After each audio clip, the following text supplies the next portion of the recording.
Right, so back for another few questions regarding to all things bodybuilding, training, lifestyle, nutrition. I'll just get going and you can listen along and see what you think. So, what does your weekly training routine look like and how has it changed over the years? So at the minute, it's 5 sessions a week. Monday is shoulders, triceps. Back on Tuesday, hamstrings, calves with deadlifts. Wednesday, off Thursday. Friday, chest and biceps. Saturday is quads. Sunday off. And it's been like that, in all honesty, probably 2-3 years now. Same session plan, same session setups. Finding what movements work well for me and Rich in our training, and just trying to progress them as much as we can. Of course, we swap things out. Yeah, that's where it is. And over the years, I've done full body splits. You know, if I go away on holiday, and I might just do upper and lower splits. The split, I think, don't put too much emphasis on what the actual split needs to be. It could be whatever you want it to be. It's how well you train in that split, how much effort you give to it, and the consistency. Question 2: if you had to choose 5 of the most important supplements, which ones would you choose? So supplements that I regularly use, and this is again for me, particularly when I base this off of sort of like my blood work for how my body sits and copes with things. If we're including a good decent whey protein, obviously very easy digestion protein, the taste and the flavours you can get nowadays are brilliant. So I would like to have a whey in there. I'm going to go more down the route for sort of cholesterol, so things like citrus bergamot and a good fish oil, or even better krill oil, are two that I dose quite highly to help with my good cholesterol and to keep my lipid levels within range. So let's count krill oil and citrus bergamot as 2, so that's 3. I'd have to get like a hydration product, something like HR Labs Basic, which is a creatine, an electrolyte combo. It's got, you know, pink Himalayan salt, and just, yeah, again, tastes great. Put it in your water and it'll help with aiding your hydration and saturation. Liam will tell me that. He'll have a go at me if I don't say it's a saturation product. And again, making the most of the water that you're getting in through the day. So that's 4. One more. Top 5 supplements. I'm a fan of glutamine. Glutamine for things like digestion and digestion health. I think when you get into bodybuilding and you get into consuming a lot of food, paying attention to your digestion should be important. Do you believe in cheat meals? How often do you have them? Again, this is going to go, don't want to go down the rabbit hole too much. Off-plan meals, I don't really like cheat meals. It makes it sound bad. Like, all food is available. Do I use off-plan meals? Yeah, absolutely. There's videos of me eating burgers. Do I believe in them? Yeah, I think I said this in the video that I put up, that you have to be a normal person whilst doing this as much as you can. Going out on social occasions. I'm talking away from prep for like a show. If you're prepping for a show, it's a lot stricter. But if you're someone getting into training and you're eating your training diet, that I would call it, and then you're going to go out with the wife or go out with the girlfriend, go out with the family, you can go out with the family, still eat a normal meal and still pursue a good bodybuilding life, no problem at all. So yeah, I currently have off-plan meals twice a week. Question 4: what's the hardest part about being a bodybuilder that most people don't understand? Hardest part, I think, I don't know. See, it's hard for me to say what's the hardest part because it is a lifestyle that I chose. So because I chose to do it, I don't really feel like it's hard for me, if that makes sense. I know that when I've done bodybuilding and particularly prepping for shows, the hardest part is the impact on family life, relationships, and the people that are directly within your inner circle, I suppose, the closest people to you. They'll know you and they'll know your temperament, they'll know your character. And a prep for a bodybuilding show, you're going to change those things. You're not going to be the same person that you usually are. And family members, loved ones will notice that. So if I have to say what's the hardest part to be doing bodybuilding and competing particularly, the impact on loved ones and relationships for sure. Where am I? Question 5. Have you ever struggled with your own body image, even at your peak? So when I was younger, my body image, I played football, very much just straight up and down, I suppose. I was nowhere what I am now. I didn't really have any sort of muscle. I was just very lean, quite lanky. Have I ever struggled with my image? As a bodybuilder, you're never satisfied. You will always look at yourself, and you will look at yourself critiquingly more so than you will in admiration, if that makes sense. You'll look at your physique and your eye will be drawn to, for me it's always drawn to my legs, because being taller, my legs are something that I've always wanted to fill out. So no, I can't say I've ever looked, what did the question particularly say? Have you ever struggled with your body image? No, I have to be honest, I haven't struggled with my body image, and I'm fortunate to be able to say that for sure. But yeah, as a bodybuilder, and particularly someone that competes, you critique yourself, I think is the best way to say it, rather than making it sound negative. Next one. What sacrifice have you made to pursue bodybuilding seriously?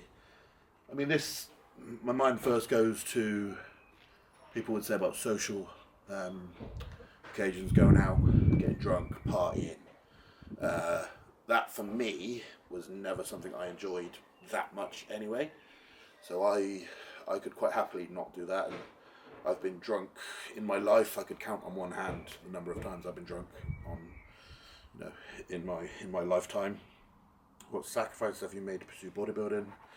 So again, I just think back to what I said a minute ago, that I chose to do this lifestyle. Yeah, I enjoy doing this lifestyle. I enjoy going to the gym.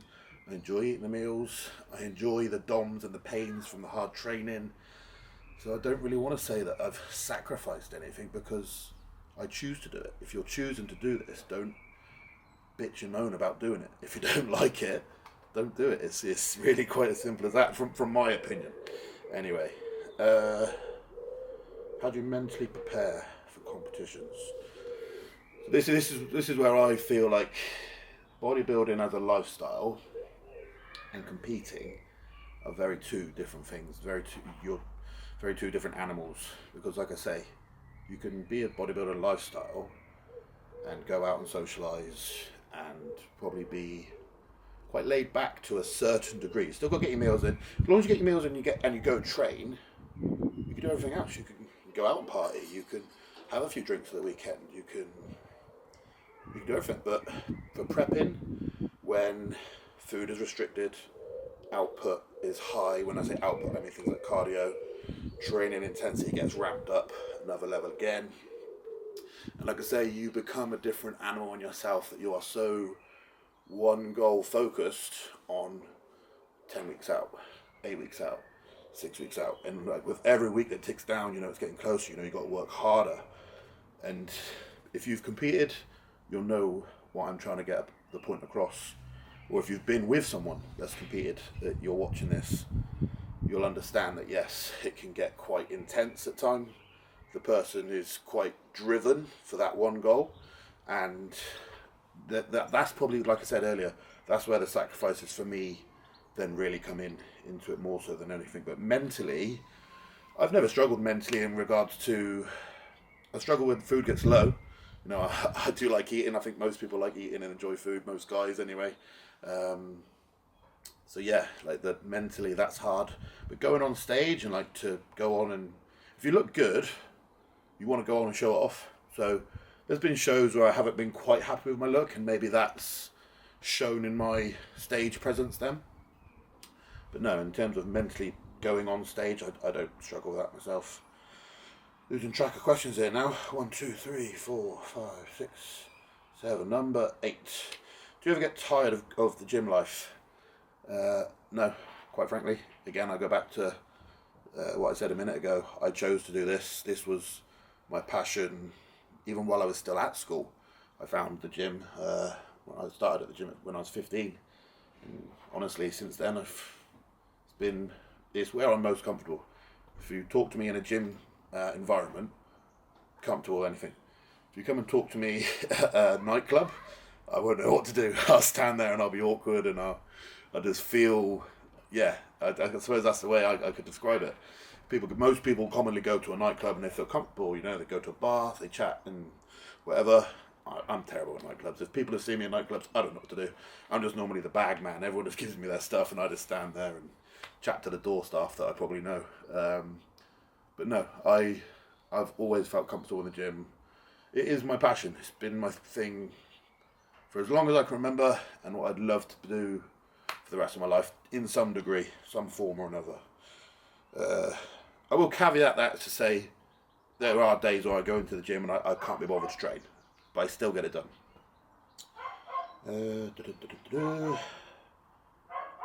What supplements do you actually swear by, and which ones are overrated? Oh, trying to get controversial on the questions now. Supplements to swear by. I do rate like a good pre-workout. HR Labs do defib obviously, and I've used that. And I've been with Liam at HR Labs now for, God, 5-6 years. He'd probably say longer than that. And, you know, the defib range, he's had version 3 it's on now. It's always been a good daily user. And what I mean by daily user is most sessions I can use defib, know I'm going to get a good energy response, not really crash, feel like I can perform well. They mix great, they taste great. Other supplements do I swear by? I mentioned that the ones that I said were the top 5. I've used them for as long as I can remember.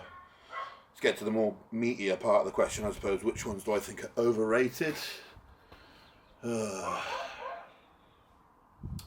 This could be controversial because I know it's quite a big thing at the minute, but everyone is on the injectable L-carnitine, and I understand it. I have tried it. I don't know if is it overrated. I would personally say that if you've eaten well, you slept well, you're hydrated, you've got a good pre-workout. I mean, there's evidence to say in terms of fat loss that L-carnitine can help, and energy performance. I absolutely understand that. I just feel like you're pinning too much hopes on this L-carnitine to replace what would be the hard work on the cardio or in the gym. So, yeah, if I had to pick one, again, I'm sure it's controversial. If I was going to say overrated, I would probably say L-carnitine. What's something people get completely wrong about bodybuilding? Quite straightforwardly, I suppose, it's most people think it's just all drugs. It's all drugs and zero hard work. It's not. A lot of people think they can get results, like I just said a minute ago, with things that, while they are performance enhancing, they're called performance enhancing. You need to still perform. They don't just enhance by themselves. So I think a lot of people will maybe look at people bigger and better than them. And that doesn't mean to put anyone down, but if someone has built a good physique that you look at and go, he looks or she looks very good, they're a lot better than I am. Whether they are or aren't using something to help with that, don't try and knock their effort by just purely thinking it's only because they use X, Y, and Z that they look like that. A lot of work goes into performance and physiques, strength development, you know. So yeah, I think particularly with bodybuilding or people that train, will look at someone with a good amount of muscle or a good build, and yeah, I think it's just all drugs. 2 more left. Have you ever faced pressure to use performance enhancing drugs? Absolutely not. Something like that is an individual choice, in my opinion, and you have to understand what you choose to do is on you. In the same sense that if you choose to go and get absolutely smashed at a weekend and, you know, drink 20 pints and sniff whatever you want, that was still your choice as well. I'm not trying to say one's better than the other and that one's more righteous. You know, we've got another trend in the world at the minute of things like fat loss jabs, Ozempics and whatnot. And again, that's personal choice. The people that are using those things are doing so, no one's forced. If you want to use things to aid whatever it is you're looking to achieve, that's down to you. But no, in terms of myself, I've never faced any sort of pressure to have to use performance enhancing drugs. What's the weirdest or funniest thing someone said to you at the gym? Weirdest or funniest thing? Well, genuinely one time I was asked if I would be a stripper for someone's bachelorette party, which even as I think of it now, I'd straight turned it down straight away, by the way, because I might have muscle, but I am not. I think of stripping as as a skill and an art form to it. You know, you have to be able to dance for one, and I have to be able to be sexy to a degree, and I can't do that. I can't dance, and I don't feel like I'm sexy whatsoever. So yeah, I suppose that would be the funniest thing someone's ever asked me, if I would be a stripper at the is it bachelorette party? No, Hindu. You know what I'm trying to say. Same thing. I don't know how many questions that was, but we've probably gone on for quite a bit of time now. As ever, appreciate the views. Any comments or any other questions that I didn't go through or that you think about, please type them in the comment box below. All likes and shares would be always, as ever, appreciated. And thanks as ever. Cheers, guys.